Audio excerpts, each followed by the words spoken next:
So 50 blind lead by the blind. 50 अंधे थे। वो एक जगह पे बैठे हुए थे और उनको एक दूसरी जगह पे जाना था। तो उनके पास और 4 नए लोग आए, वो भी अंधे थे। अब इन पहले वाले अंधों को ये नहीं पता था कि जो दूसरे वाले हैं वो भी अंधे हैं। उन्होंने पूछा कि भाई हमें एक जगह जाना है। तो 4 अंधे जो नए वाले थे उन्होंने बोला कि हाँ हाँ, हमने इस पर्टिकुलर जगह के बारे में सुना है और हमने उसको देखा नहीं है, लेकिन हम हमारे माइंड में उसका पूरा मैपिंग करके हुए बैठे हैं। तो बाकी सारे जो लोग थे वो बड़े खुश हुए, बोले कि हमको तो कोई मार्गदर्शक मिल गया। और उन्होंने उनसे पूछा कि तो क्या आप हमें गाइड कर सकते हैं। तो उन 4 जो अंधे लोग थे उनमें से एक अंधा बोलता है कि ठीक है, मैं तुम सबका लीडर बनूंगा और हम धीरे धीरे चलेंगे और हम अपने गंतव्य स्थान तक पहुंच जाएंगे। हमारा डेस्टिनेशन तक मैं आपको पहुंचा दूंगा, ना केवल हम, आप भी आपके डेस्टिनेशन तक पहुंच जाएंगे। वो इतना कॉन्फिडेंस था और इतना उसके अपना अपने ऊपर भरोसा था। तो सभी लोग उसको, उन्होंने एक रस्सी ली, एक रस्सी से दूसरा, दूसरे से तीसरा, तीसरे से चौथा, और उन्होंने अपने आप को चलना स्टार्ट कर दिया। थोड़ी देर तक तो वो ठीक चले, लेकिन जैसे बोलते हैं कि वो व्यक्ति अंधा था, उसने माइंड में अपना केवल मैपिंग किया हुआ था, लेकिन एक्चुअली में वो पथ भटका। और पथ को भटकने के बाद वो एक डीप नैरो एक पहाड़ी थी, उसके अंदर जाके वो गिर गए। वो तो गिरे ही गिरे, उसके पीछे जितने भी और लोग थे वो भी गिर गए। तो ये एक बहुत ही इंस्ट्रक्टिव स्टोरी है, जिसमें ऐसे बहुत सारे लोग पाए जाते हैं जिन्होंने वाकई में ही भगवान को नहीं देखा, जिन्होंने किंगडम ऑफ गॉड के बारे में इन्हें कोई पता नहीं है, लेकिन फिर भी वो बाकी के लोगों को गाइड करते हैं। एक भगवत गीता का, एक भागवतम का श्लोक है, अंधे यथांधेर उपनीय माना, blind man leading the blind society. हमारे जितने भी लीडर्स हैं, एक्चुअली में उनको नहीं पता कि रियलिटी ऑफ लाइफ क्या है। कोई, चाहे कितने भी तरह के लीडर हमारे यहाँ मिलते हैं, उनके पास ट्रू नॉलेज नहीं है, अच्छा रियलिस्टिक ज्ञान ना होने के कारण वो हमें पथ भ्रष्ट करते हैं। एक श्लोक है भगवत गीता का, यद्यदा चरति श्रेष्ठा तत्तदेव तरो जना। अर्जुन से कृष्ण बोलते हैं कि मैं तुम्हें ये ज्ञान दे रहा हूँ और मैं खुद भी इस ज्ञान को फॉलो करता हूँ। क्यों? क्योंकि बहुत सारे लोग मुझे फॉलो करते हैं। तो मैं एज ए लीडर, मुझे भी ये फॉलो दो। मैं इसमें बाउंड नहीं हूँ, मैं 3 मोड्स में भी नहीं हूँ, लेकिन फिर भी मैं लोगों को पथ दिखाने के लिए ये फॉलो करता हूँ। तो लीडर्स की ये बहुत बड़ी जिम्मेदारी होती है कि वो अपने जो फॉलोअर्स हैं उनको बहुत सही मार्गदर्शन करे, खुद के स्पेकुलेशंस, खुद की मिसअंडरस्टैंडिंग लोगों के अंदर नहीं दे। तो ये, हमें इन चीजों से बचना चाहिए। इसीलिए कहते हैं कि गुरु, साधु और शास्त्रा, इन तीनों का मैच होना चाहिए। तभी हम सोच सकते हैं, कह सकते हैं कि यस, ये जो ज्ञान है, यदि यदि आप गुरु का किसी गुरु का ज्ञान देखते हो तो उसको भगवत गीता, भागवतम या जो वेद व्यास जी द्वारा लिखे हुए सारे स्क्रिप्चर्स हैं उनसे आप उसको वेरीफाई कीजिए। और जो इस फील्ड के महाजन हैं, 12 महाजन हैं, उनसे वेरीफाई कीजिए कि क्या वो भी यही प्रैक्टिस करते हैं। तो आप किसी एक को उठा लीजिए। 3 पिलर हैं, गुरु का पिलर है, साधु का पिलर है और शास्त्र का पिलर है। इनमें से किसी एक पिलर को उठाइए और 2 को, बाकी को चेक कर लीजिए। अच्छा, यदि आप शास्त्र को उठाते हैं तो फिर देखिए कि जो आपके गुरु बोल रहे हैं क्या वो शास्त्र सम्मत है, और जो बहुत सारे महाजन हैं वो क्या उस चीज को फॉलो किए हुए हैं। तो इस तरह से ये बहुत ही बड़ा एक मापदंड है चेक करने का कि जो हम फॉलो कर रहे हैं वो या सही है या गलत है। तो ये एक बहुत इंस्ट्रक्टिव स्टोरी है। इसके अलावा एक दूसरी स्टोरी है, उसमें क्या होता है कि 2 पॉट्स, एक मेटल के होते हैं और एक मडी पॉट होता है। तो वो एक नदी के किनारे रह रहे होते हैं। अब नदी की जो वेव्स आती हैं उसके कारण दोनों पॉट्स को वो पानी लगता है लगता है लगता है, तो वो जो मडी पॉट्स है उसको टेंशन होने लगती है कि मेरा तो अब अंत समय आ गया। लेकिन उसका जो दूसरा पॉट है, जो उसका फ्रेंड बनने की कोशिश करता है, वो बोलता है तू चिंता मत करो, मैं तुम्हें हमेशा अपने साथ रखूंगा और तुम्हें कुछ भी नहीं होने दूंगा। तो मडी पॉट्स बोलता है तुम तो कम से कम मुझसे दूर ही रहना। यदि तुम मेरे पास रहे तो मेरे जो बचने के जो भी थोड़ा बहुत भी मेरे पास जो भी बचाव है, वो भी तुम्हारे टक्कर लगने से मैं उसमें खत्म हो जाऊंगा। तो ये भी बहुत ही सिंपल सी एक स्टोरी है, लेकिन इसको बोलते हैं असत संग त्यागा एई वैष्णवाचार। चैतन्य महाप्रभु ने बोला है कि यदि आपको अपनी भक्ति बढ़ानी है तो हमें ऐसे लोगों से थोड़ा दूर रहना चाहिए जो आपको, आपकी भक्ति को नष्ट कर सकते हो। तो असत संगा, जो इल्यूजन में बहुत ज्यादा फंसे हुए हैं, जो बहुत ही ज्यादा सेंस एंजॉयमेंट वाली टेंडेंसीज में हैं, हमें उन लोगों से हाय हेलो तो ठीक है, लेकिन उनके साथ में बहुत ज्यादा नहीं रहना चाहिए। तो क्या होगा, उससे आपकी भक्ति का नाश होता है। यदि किसी को स्पिरिचुअल ग्रोथ चाहिए, स्पिरिचुअल लाइफ में उसको कुछ इन्वेस्टमेंट करना है, तो उसे डिवोटी एसोसिएशन में रहना चाहिए। ना कि, इसीलिए बोलते हैं चूज योर फ्रेंड वाइजली। बहुत ही सोच समझ के हमें अपनी फ्रेंड सर्किल बनानी चाहिए, क्योंकि 5 लोग जिनसे आप बहुत ज्यादा इंटरेक्ट करते हैं वो आपके 20-30 ईयर्स, अपकमिंग 20-30 ईयर्स बना रहे होते हैं। तो चैतन्य महाप्रभु का ये श्लोक बहुत ही पावरफुल है, असत संग त्यागा ए वैष्णवाचार। यदि आपने एक चीज पकड़ ली कि मुझे मेरी एसोसिएशन, मेरे फ्रेंड्स बहुत ही वाइजली, चाहे टाइम लग जाए, चाहे फ्रेंड नहीं हो वो अच्छा है, लेकिन यदि कोई फ्रेंड है तो वो बहुत ही ध्यान से समझ के हमें बनाना चाहिए, क्योंकि हमारे ऊपर उसका इम्पेक्ट आएगा ही आएगा। ऐसा नहीं हो सकता कि हम उससे मिलें और हम उनसे, वो एक्सट्रीम कोई एक्सेप्शनल केस होते हैं जो सबके साथ रहते हैं लेकिन फिर भी उनके ऊपर कोई किसी का इम्पैक्ट नहीं होता। बट जनरली हम सोशल बीइंग हैं, जिसके साथ रहते हैं, जो खाते हैं, जो बोलते हैं, उसका इम्पैक्ट पड़ता ही पड़ता है। जब कोई व्यक्ति फर्स्ट ईयर में जाता है तो वो कभी भी गाली नहीं देता, लेकिन क्या पता 6 महीने के अंदर वो गाली वाली सब देने लगता है। सारे गलत व्यसन उसके अंदर आ जाते हैं। सब एसोसिएशन का ही मैटर है। इसीलिए यदि कोई व्यक्ति, एक तो एक सिंपल एसोसिएशन हो गया, और यदि कोई भक्ति भाव में बढ़ना चाहता है, स्पिरिचुअल ग्रोथ करना चाहता है, तो उसको डेफिनेटली ऐसे लोगों के साथ संग नहीं करना चाहिए जो अथीस्टिक हैं, एग्नोस्टिक हैं, टेम्पररी उनके पास जब कोई परेशानी आती है तो वो भगवान की तरफ जाते हैं, और जैसे ही उनका उल्लू सीधा हो गया तो इमीडिएटली वो भगवान को छोड़ के सेंस ग्रेटिफिकेशन में जाते हैं। जो बहुत ही ज्यादा वाइन एंड वुमेन के साथ में लगे हुए हैं, वो भी, उनसे भी हमें थोड़ा दूर रहना चाहिए, क्योंकि उनका जो माइंड है वो भ्रष्ट है। उस भ्रष्ट माइंड के साथ में यदि आप रहेंगे, या तो आप बहुत ही ज्यादा पक्के हों, जैसे प्रभुपाद थे, जब वो अब्रॉड गए तो उन्होंने दूसरे लोगों को बदल दिया, उनके ऊपर किसी का इम्पैक्ट नहीं आया। प्रभुपाद जी कई बार ये सब बोलते भी हैं कि मैं तुम्हारे देश आया लेकिन मैंने तुम्हें चेंज कर दिया, मैं कभी चेंज नहीं हुआ। तो ऐसी निष्ठा, ऐसी भक्ति यदि आपके पास है तो फिर तो आप कहीं भी खुला घूमो, कुछ भी करो। लेकिन हम यदि उतने पक्के नहीं हैं तो हमें हमारी भक्ति को प्रोटेक्ट करना चाहिए। एक छोटा सा बीज प्रभुपाद और कृष्ण और चैतन्य महाप्रभु बड़ी मुश्किल से इस हृदय में बैठाते हैं। भक्ति लता बीज होता है, और उस बीज को हमें कहीं किसी पशु या किसी व्यक्ति या किसी के कारण, बहुत तेज हवा के कारण उसको हमें तोड़ने के लिए मजबूर नहीं करना चाहिए।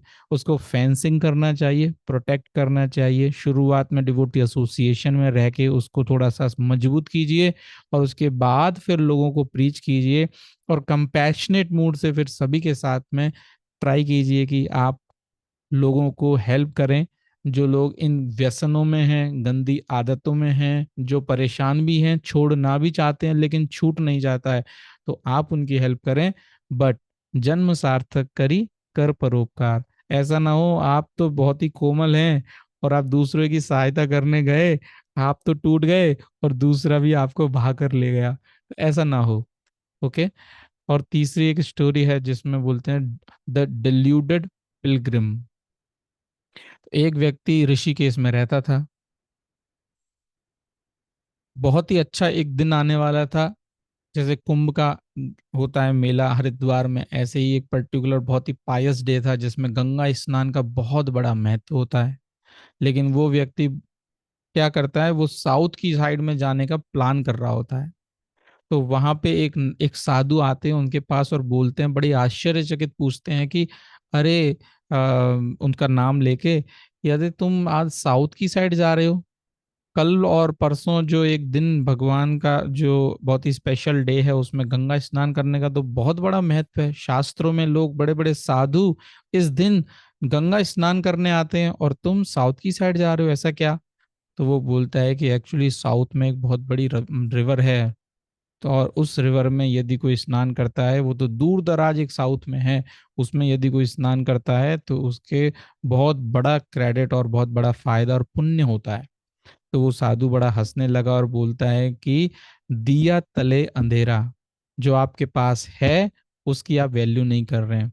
ऐसे ही कई बार ऐसा होता है, जो डिसाइपल जो सेंटली पर्सन के पास रहते हैं, वो उस पर्टिकुलर सेंट्स का, उस पर्टिकुलर व्यक्ति का ज्यादा वैल्यू नहीं कर पाते, गुरु की वैल्यू ना करके उसको कहीं और खोजते घूमते फिरते रहते हैं, और वो जो एक्चुअल में जो चीज है उसको छोड़ के कहीं और इसको बोलते हैं फैमिलियरिटी। हमारे पास जो है हम उससे फैमिलियर हो जाते हैं। प्रभुपाद और प्रभुपाद का जो ज्ञान है, जो भगवत गीता है, Bhagavad Gita as it is है, वो इतनी पावरफुल है, किसी ने यदि थोड़ा भी सिस्टमेटिक उसको पढ़ा तो उसकी लाइफ में बहुत ज़्यादा चेंजेस आए हैं। इवन 1 और 2 मंथ्स के अंदर लोगों के अंदर बहुत, प्रोवाइडेड हम उसका प्रोसेस को अच्छे से फॉलो करें। लेकिन हम कई बार हमारी लाइफ में कुछ इश्यूज आते हैं, प्रॉब्लम्स आती हैं, एंग्जाइटीज आती हैं, तो हम क्योंकि हमने प्रोसेस तो फॉलो नहीं किया, कई बार कलयुग में जब कोई चीज़ इजीली मिलती है तो हम उसका वैल्यू नहीं कर पाते। जैसे चैंटिंग है, वो सबसे इजी प्रोसेस है, आप कहीं भी कर सकते हैं, कैसे भी कर सकते हैं, बिना नहाए कर सकते हैं, नहा के कर सकते हैं, पीरियड्स में कर सकते हैं, कोई घर में मर गया तो कर सकते हैं, किसी भी तरह का कोई रूल रेगुलेशन नहीं है। इसको जब करने का आपको कोई पैसा भी नहीं देना पड़ता। तो कलयुग में जब कोई चीज फ्री में मिलती है तो हम उसका वैल्यू नहीं कर पाते। मोस्ट इफेक्टिव है, मोस्ट वैल्यूएबल है, कलयुग नाम आधारा, कली काले नाम रूपे कृष्ण अवतार, कली कलेर दोषी निधे राजन। बहुत सारे ऐसे श्लोक हैं स्क्रिप्चर्स में, उसकी वैल्यू, उसकी महिमा अनलिमिटेड बताई गई है केवल। लेकिन फिर भी बिकॉज हमने उसके लिए ज़्यादा मेहनत नहीं की, हमें किसी ने बहुत ज़्यादा उसकी उसके उसके एवज में हमसे कुछ मनी नहीं लिया गया, हमारा कोई नंबर ऑफ आवर्स उसमें इन्वेस्ट नहीं हुए, तो हम उसकी वैल्यू नहीं कर पाते, और फिर हम कहीं और गूंजते हैं। या तो कोई साइलेंस कोर्स करेंगे, या कहीं कोई ऐसे 10 दिन 5 दिन के लिए कहीं घूमने जाएंगे, वहां पे कोई कोई योगा प्रोसेस होगा वो करेंगे। तो इस तरह से हम, हमारे पास जो है, जो मोस्ट वैल्यूएबल है, लेकिन उससे हम फैमिलियर हो गए, क्यों? सीरियस नहीं होने के कारण हमने उस प्रोसेस को प्रॉपरली नहीं लिया, और हम उसमें फैमिलियर हो गए, और फैमिलियरिटी के कारण नाउ हम उसको बोलते हैं जगह जगह जगह जगह पे अपना trial and trial and error करना। तो उस तरह से हिट एंड ट्रायल का हम एक प्रोसेस फॉलो करते हैं। अब डेफिनेटली आपको कहीं भी जाओगे तो वहाँ नया नया हर चीज़ अच्छी लगती है, लेकिन जो ऑथेंटिक है, भगवत गीता द्वारा प्रदत्त है, जो बहुत ही पावरफुल है, जो कलयुग में आधारित है, उसको हमको पकड़ना चाहिए, प्रोसेस को बहुत ही सिस्टमेटिक लेना चाहिए। छोटी से छोटी बात जो डिवोटीज बोलते हैं उसकी बहुत वैल्यू होगी, लेकिन वही हम कितनी उसकी वैल्यू कर पाते हैं, because it is not me, it is not Prabhupada, it is actually the whole parampara. परंपरा की कृपा हमारे ऊपर आती है जब जैसे ही हम उसकी वैल्यू समझते हैं, वेटेज देते हैं, और उसको लाइफ में उतारने के लिए टेंशन लेते हैं, एंजाइटी लेते हैं। हमें टेंशन और एंजाइटी चाहिए, हम बहुत सारी एंजाइटी लेते हैं, बहुत सारे प्रोसेसिंग, बहुत सारे, बहुत कुछ ऐसा कर रहे होते हैं लाइफ में, लेकिन स्पिरिचुअल ग्रोथ के लिए टेंशन, प्रभु ने बोला है मुझे करना है, इसका टेंशन जब हम लेंगे तो हमारे जीवन में इमीडिएटली भगवान और कृष्णा प्रभुपाद ब्लेस करने के लिए रेडी हो जाते हैं, बिकॉज वी आर सरेंडर्ड। प्रभु ने बोला करना है, उसके लिए टेंशन होगा, कई बार ऐसी चीजें बोली जाएंगी जो आप नहीं कर पाओगे, बड़ा मुश्किल होगा, लेकिन फिर भी आप यदि उसमें सोचो, थॉट लगाओ, एक्सरसाइज करो, ब्रेन का टैक्सिंग करो कि भाई अभी तो ये करना ही है, तो आप देखना आपके अंदर वो फैमिलियरिटी नहीं होगी। इसलिए हमेशा जो भी आपके शिक्षक हैं उनसे एक रिस्पेक्ट, उनकी वैल्यू, उसके साथ साथ में उनसे थोड़ी थोड़ी फ्रेंडशिप हो सकती है ताकि आप अपने मन की बात उनको बता सकें। कई बार जब बहुत ज़्यादा डिस्टेंस होता है तो हम अपने मन की बात नहीं बता पाते, तो मन की बात तो आप बता पाएं, बट यदि उनके मुंह से कुछ निकले तो आप उसको बहुत ही शानदार अच्छे से उसको समझ के और उसको, और उसके बाद भी यदि आप फॉलो नहीं भी कर पा रहे हैं, फिर से आइए, बात कीजिए, और कोई एक कॉमन प्लेटफॉर्म पे आके फॉलो करने का प्रयास कीजिए। यही इम्पोर्टेंट है कि आप एक कंक्लूजन पे आए और उसके बाद फॉलो जरूर करें। फिर भी नहीं हो रहा है, फिर से वापस आए, भागने का नहीं है, आपको दूर होने का नहीं है, आपको एसोसिएशन में रह के ही भक्ति करनी है। वो आपका बेसिक प्रिंसिपल होना चाहिए। कई बार हम कई बार लोग बोलते हैं कि प्रभु जी आप समझ नहीं पा रहे हैं जो मैं बोल रहा हूँ। आप समझाइए, दूसरी बार समझाइए, तीसरी बार समझाइए, चौथी बार समझाइए। जैसे हम अपने माँ का दामन नहीं छोड़ते, अपने टीचर का दामन नहीं छोड़ते, अपनी जॉब नहीं छोड़ते, अपने मैनेजर नहीं छोड़ते, ऐसे ही स्पिरिचुअल लाइफ में कोई ग्रोथ करना है तो स्पिरिचुअल गाइड को भी नहीं छोड़ सकते, तो हमारा बहुत अच्छा प्रोग्रेस हो जाएगा। तो आज के लिए इतना ही करते हैं। आपको कोई क्वेरी हो, क्वेश्चन हो, या कोई एक्सपीरियंस शेयरिंग हो तो you are most welcome. Yes.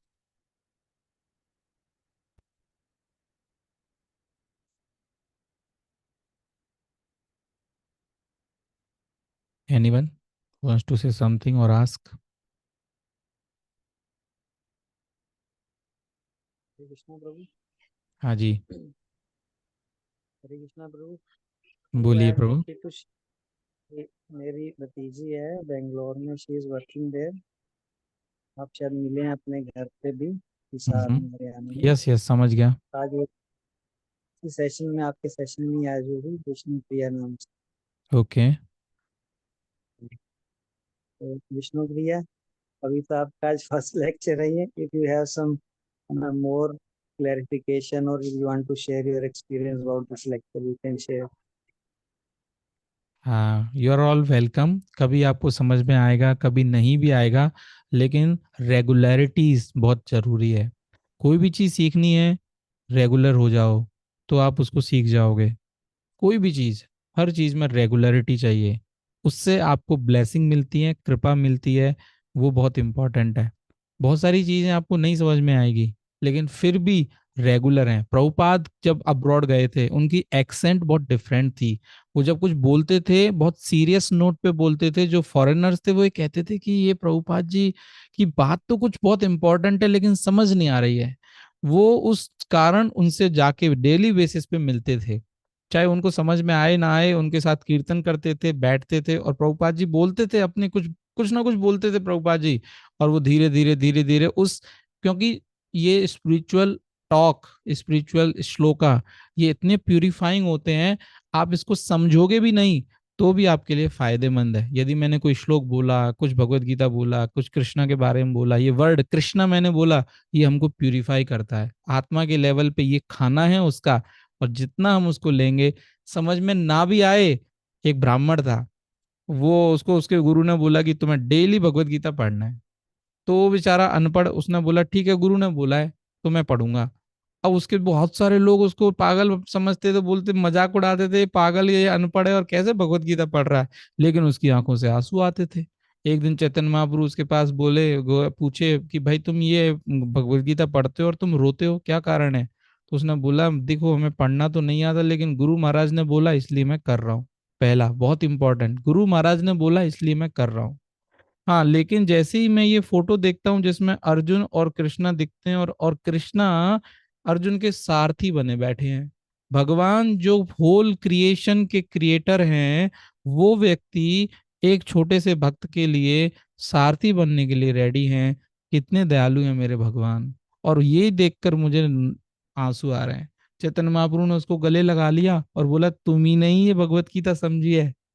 तो इस तरह से हम जब फॉलो करते हैं और सिंपल हम्बल एटीट्यूड से सिंपली यदि हम डेली बेसिस पे इसको जस्ट प्रेजेंट होते हैं, इमीडिएटली हमारी लाइफ में ग्रोथ हो जाती है, ब्लेसिंग आने लगती है। तो दैट वी विल अंडरस्टैंड। किसी दिन क्वेश्चन होगा, किसी दिन नहीं भी होगा, सिंपली हियरिंग करने से ही आपकी ग्रोथ होती है। हमने तो ऐसे ही किया आज 13 साल हो गए। तो आप सब भी, ये सिंपल प्रोसेस है, very simple. Bhagavad Gita dam simple है, बट हम हमारे माइंड से उसको सिंपल बना लें। ठीक है, तो आज के लिए इतना ही जी कलर। प्रभु जी। हाँ Hare ji. Krishna Prabhu ji, thank you. Hare Krishna everyone, Hare Krishna माता जी, हरे कृष्ण प्रभु जी। आज के लिए क्लोज करते हैं। कृष्णा गुरु जी। It is so, Guruji. Hare Krishna. Krishna Prabhu.